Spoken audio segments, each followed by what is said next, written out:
সুপ্রিয় দর্শক, আপনাদের সাথে আছি আমি জ্যোতিষী প্রকাশ অধিকারী। আজ আপনাদের জন্য যে অনুষ্ঠানটি তৈরি করবার প্রয়াস করেছি তার শিরোনাম হাতে কয়েকটি দুর্লভ সংকেত খুব কম মানুষেরই থাকে। সুপ্রিয় দর্শক, অনুষ্ঠানটি না টেনে পুরোপুরি জানতে পুরো ভিডিওটি দেখুন এবং পরিপূর্ণ ধারণা অর্জন করুন। সেই সাথে যারা আমার চ্যানেলটিতে নতুন, এখনও সাবস্ক্রাইব করেননি, তারা অনুগ্রহপূর্বক আমার চ্যানেলটি সাবস্ক্রাইব করুন এবং পাশে রাখার বেলটি প্রেস করে অল সিলেক্ট করে পরের ভিডিওর নোটিফিকেশন পেতে আমার সাথেই থাকুন। আজ যারা ফেসবুক প্রোফাইল থেকে ভিডিওটি দেখছেন তাদেরকে অসংখ্য অসংখ্য অসংখ্য ধন্যবাদ। প্রোফাইলটিতে একটি ফলো দিয়ে, ভিডিওতে একটি লাইক দিয়ে আমাকে উৎসাহিত করুন জ্যোতিষশাস্ত্রের নিগূঢ়তম রহস্যগুলো, গোপনতম বিষয়গুলো আপনাদের সামনে উন্মোচিত করবার জন্য বা তুলে ধরবার জন্য। সুপ্রিয় দর্শক, কথা দীর্ঘায়িত না করে চলুন আমরা ফিরে যাই আমাদের মূল আলোচনায়। আমাদের আজকের আলোচনার শিরোনাম হাতে কয়েকটি দুর্লভ চিহ্ন খুব কম মানুষেরই থাকে। সুপ্রিয় দর্শক, জ্যোতিষ মহোদয়গণ মানুষের বা জাতক জাতিকার হাতে কিছু সাইন বা সংকেত থেকে ভবিষ্যৎবাণী করে থাকে যে জাতকের ভাগ্য সুপ্রসন্ন। তো সেই সাইনগুলো কি বা সেই আলোকে আজকের ভিডিওটি আমরা তৈরি করছি বা আমি তৈরি করছি। আমরা প্রথমে আঙ্গুলি পর্বতে দেখব। এই হাতের আঙ্গুলগুলো সক্ষেত্রে সোজা, দণ্ডায়মান, গোলাকার, মসৃণ। সেই সাথে আঙ্গুলি পর্বে প্রত্যেকটা পর্বে এই ধরনের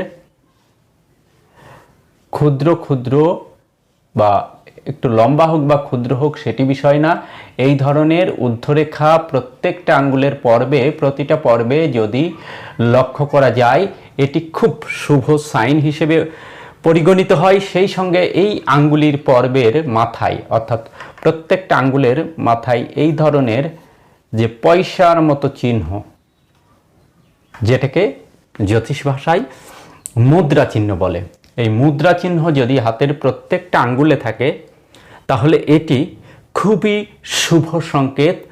এই জাতকদের জীবনে অর্থ বৃত্ত এসে থাকে হিসেবে পরিগণিত হয় জ্যোতিষশাস্ত্র মতে। তবে এখানে শর্ত হচ্ছে এই আঙ্গুলির কোনো পর্বে যদি এই ধরনের এরোরেখা থাকে তাহলে এই শুভ সংকেত অনেকাংশে ব্যাহত হয়। অর্থাৎ এই শুভ যে এই এরোরেখা কিংবা তিল চিহ্ন কিংবা আঙ্গুলের যে কোনো পর্বে হতে পারে ক্রস চিহ্ন, এইগুলো বর্জিত হতে হবে, তাহলে এর পূর্ণ ফলাফল জাতক বা জাতিকা পেয়ে থাকে।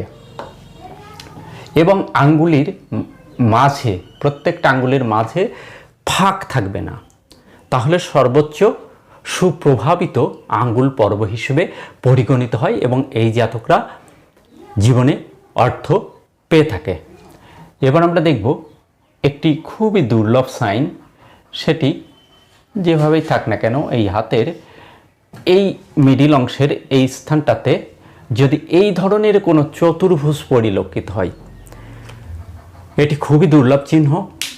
এটিকে বলা হয় চক্রবর্তী রাজযোগ। তো এই চক্রবর্তী রাজযোগ যাদের থাকে তাদের জীবনে ধনধান্যপূর্ণ সময় বা সমৃদ্ধি আসবে বা এসে থাকে, এমনটি হিসেবে পরিগণিত হয়।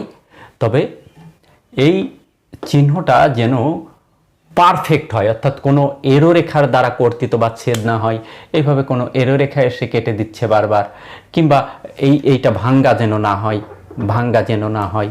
একদম পারফেক্ট থাকলে এর পারফেক্ট ফলাফল জাতক জাতিকা পেয়ে থাকে, অর্থাৎ একটি চক্রবর্তী রাজযোগ। এরপর আমরা একটি সাইন দেখব।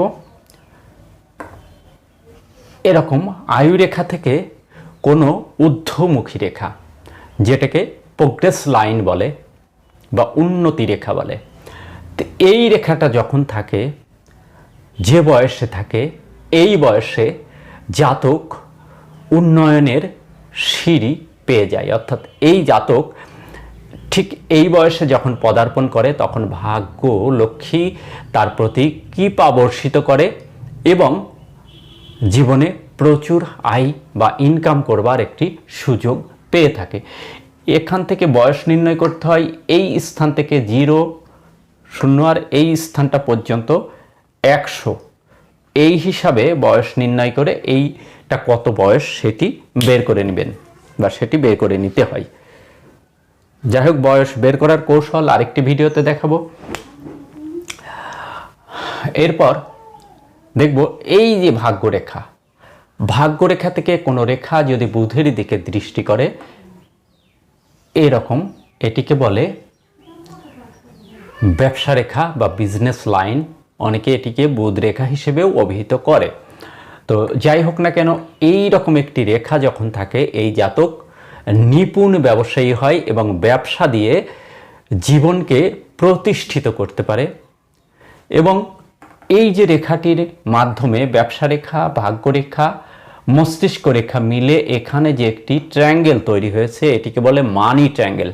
এই মানি ট্রায়াঙ্গেল যদি পারফেক্ট একটি মানি ট্রায়াঙ্গেল যদি কোনো জাতক জাতিকার হাতে থাকে তাহলে একটি জোর দিয়েই বলা যায় এই জাতক বা জাতিকার হাতে জীবনে অঢেল অর্থ আসবে, এটি জোর দিয়েই বলা যায়। তবে এই মানি ট্রায়াঙ্গেলটি পারফেক্ট হতে হবে। কোনো এরোরেখার দ্বারা এইভাবে কর্তৃত হলে কিন্তু হবে না। যে কোনো এই অংশের মধ্যে ভাগ্যরেখা, মস্তিষ্ক রেখা কিংবা ব্যবসা রেখা কিংবা তিল চিহ্ন থাকলে চলবে না, কিংবা এই রেখাটি কাটা থাকলেও কিন্তু যে কোনো মস্তিষ্ক রেখা এমন হলেও এই ফল অশুভ ফল, ব্যবসা রেখা এরকম হলেও অশুভ ফল। আপনাদের বোঝার সুবিধার্থে আমি একটা জায়গায় করেছি।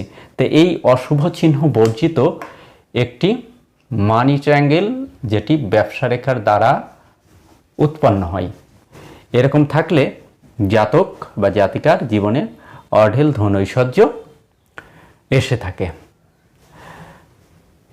এরপর দেখব এই অনামিকা আঙ্গুলের নিচে থাকে একটি রেখা এরকম, এই রেখাটিকে বলে রবি রেখা। তো এই রবি রেখাটি যদি কারোর একটু দীর্ঘ হয়ে এইভাবে ভাগ্যরেখায় এসে মিলিত হয় তাহলে এটিও চরমতম শুভ সংকেত হিসেবে পরিগণিত হয়। এখানে দেখুন এই রেখাটিতে এখানে একটি চতুর্ভুজ, এখানে ত্রিভুজ জন্ম হয়, অর্থাৎ এটিও একটি মানি ট্রায়াঙ্গেল, এটি একটি বৃহৎ চতুর্ভুজে রূপান্তরিত হয়েছে। মানি ট্রায়াঙ্গেল থাকলে অর্থের আগমন জীবনে প্রচুর ঘটে, বৃহৎ চতুর্ভুজ থাকলে তাদের জীবনে বাড়ি গাড়ি ইত্যাদি হয়ে থাকে। তো এখানে শর্ত হচ্ছে এই রেখাটি এই রবির স্থানে ক্রস থাকলে চলবে না, তিল থাকলে চলবে না, কিংবা এই রবি রেখাটি এইভাবে ভাঙতে ভাঙতে সিটতে উঠলেও কিন্তু এই ফলাফলটা পাওয়া যায় না। অর্থাৎ শুভ সাইন থাকা সত্ত্বেও শুভ ফল জাতক পায় না। অনেকের এই স্থানে ভাগ্যরেখায় এইভাবে, আয়ুরেখায় এইভাবে মৎস্য চিহ্ন থাকে, কিংবা আয়ুরেখা ভাগ্যরেখা মিলিয়ে কোনো শুভ সাইন থাকে, এরকম অনেকের এরকমও থাকে, এরকম ত্রিভুজও থাকতে পারে, আবার ভাগ্যরেখা আয়ুরেখা মিলিয়ে মৎস্য চিহ্ন থাকতে পারে।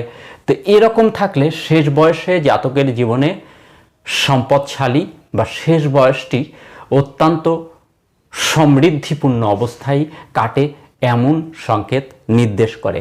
একজন মানুষের এই প্রত্যেকটা সংকেতই থাকবে না, এর মধ্যে কয়েকটি সংকেত যদি থাকে, 2-3টা সংকেত থাকলেও জাতক ধনশালী হতে পারে যদি সংকেতগুলো শুভ অবস্থায় থাকে। এই সঙ্গে কিন্তু একটি ভাগ্যরেখা যদি থাকে, এর সঙ্গে যদি একটি ভাগ্যরেখা থাকে সুস্পষ্ট, তাহলে সেটি আরও বেশি ফলদায়ক হিসেবে পরিগণিত হয়। দেখুন, কোনো শুভ সাইন হাতে নেই, মনে করেন এ সাইন নেই, এটি নেই, ব্যবসা রেখা নেই, ঊর্ধ্বরেখা নেই, কোনো শুভ সাইন নেই, কিন্তু খুব সুন্দর একটি ভাগ্যরেখা রয়েছে, একদম স্ট্রং, কোনো অশুভ চিহ্ন বর্জিত নেই, একেবারে আমরা যেমনটা বলি যে পোড়ামাটির বর্ণ বিশিষ্ট, অধিক মোটা নয়, অধিক সূক্ষ্ম নয়, এমন খুব সোজা ভাগ্যরেখা রয়েছে একদম মণিবদ্ধ থেকে শনি পর্যন্ত।